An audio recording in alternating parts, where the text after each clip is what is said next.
जो बुजुर्गगण नौजवान साथी जो खड़े हुए हैं, मेरी आपसे हाथ जोड़कर अपील है कि आप सत्ता पक्ष का जवाब सुनकर जरूर जाएं। यदि कहानी को आधी छोड़कर गए तो घर जाकर ये पता लगेगा कि मंच के अंदर हुआ क्या था। इसलिए मेरी आपसे विनम्र निवेदन है कि दूर दराज में लोग आए हो, आप जिस उद्देश्य को लेकर इस मंच के अंदर आए हो, इस जोड़ली की पावन धरा के अंदर आए हो, यदि उद्देश्य अधूरा रह जाएगा तो घर जाकर आपको चैन भी नहीं मिलेगा उस मंच के अंदर क्या हुआ था।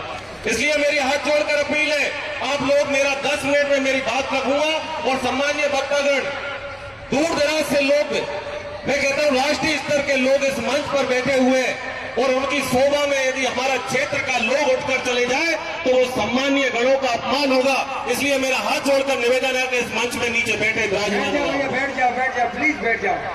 आज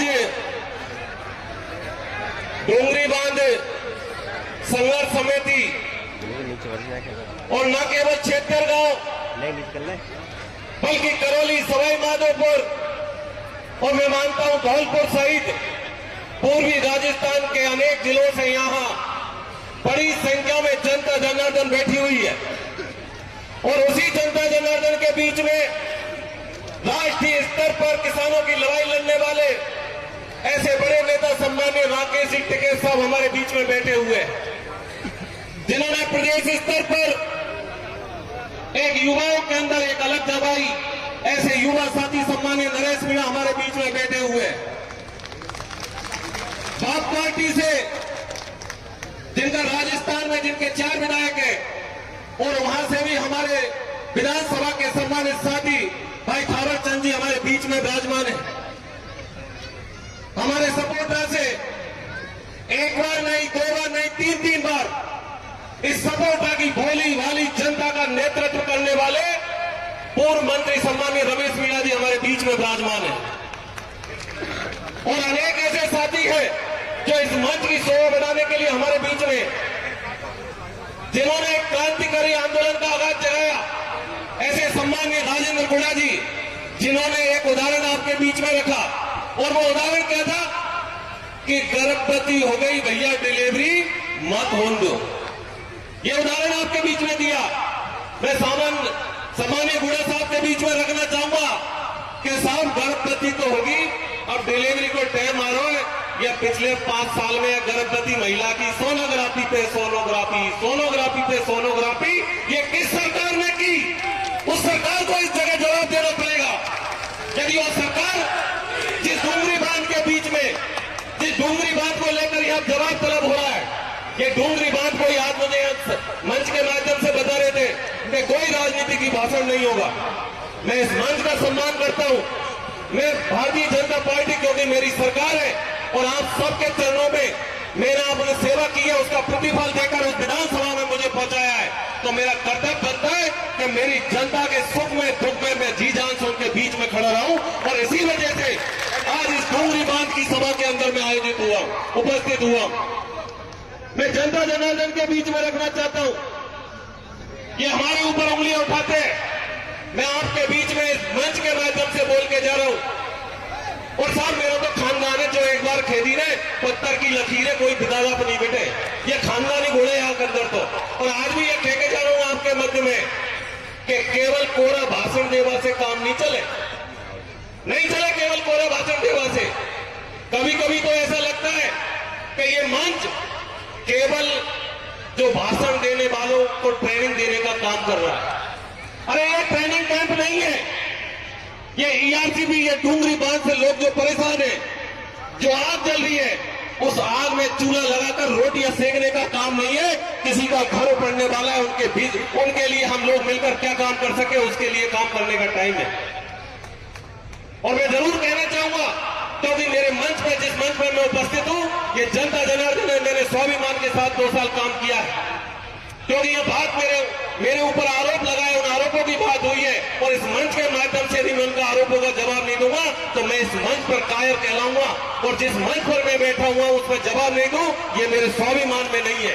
इसलिए मैं सम्मानित श्रोता बंधुओं, 2 साल के अंदर आप याद करें उस करणपुर की घाटी को, इसी जोड़ली गांव से एक पीर पैदा हुआ जिसका नाम रंगजी बाबा था। उस रंगी बाबा ने 1993 के अंदर स्वर्गीय भैरव सिंह शेखावत को वहां बुलाया कानपुर के अंदर, और कानपुर के अंदर बुलाकर इस सपोर्टा की पहचान करवाई कि ये डांग क्षेत्र है जिसमें मेरे नुमाइंदे पड़े हुए हैं। और तब तत्कालीन मुख्यमंत्री स्वर्गीय भैरव सिंह शेखावत ने 56 लाख रुपए देकर उस घाटी का निर्माण करवाया।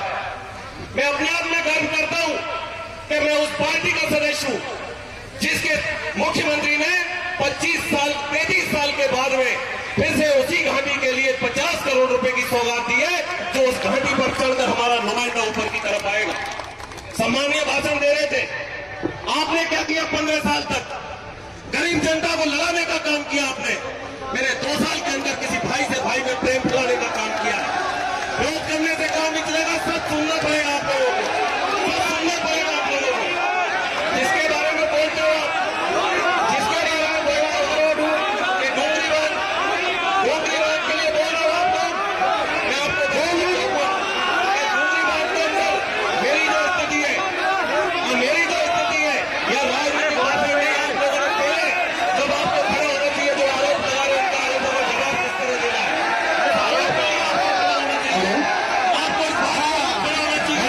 मुझे देखना है ऐसा करने वाले व्यक्ति है, और आपको इस बात के लिए खड़ा होना चाहिए कि डोगरीवाद में आपसे पहले भी कहा और मैं आज भी कह रहा हूं कि डोगरीवाद के अंदर मैं तन मन धन से आपके साथ में खड़ा हुआ, आपके साथ में खड़ा हुआ तन मन धन से। लेकिन भैया आप लोग जिस तरह के मंच के अंदर जिस तरह का आरोप लगाया आपने, आपको इस बात को समझना पड़ेगा कि डोगरीवाद समाज समिति है जिनके लोगों से मैंने लगातार 3 दिन से मैं बात कर रहा हूं, उन लोगों से कहा है कि माननीय मुख्यमंत्री जी, माननीय सिंचाई मंत्री जी,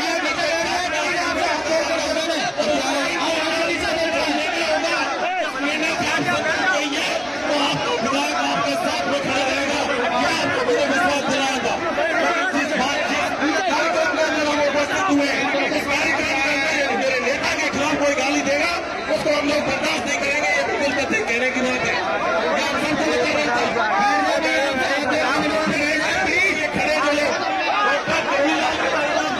आप गंगापुर सिटी पढ़ाई करने आए हैं या खाना बनाने? जब दिन का आधा वक्त रसोई में बीत जाए तो तैयारी कैसे आगे बढ़ेगी?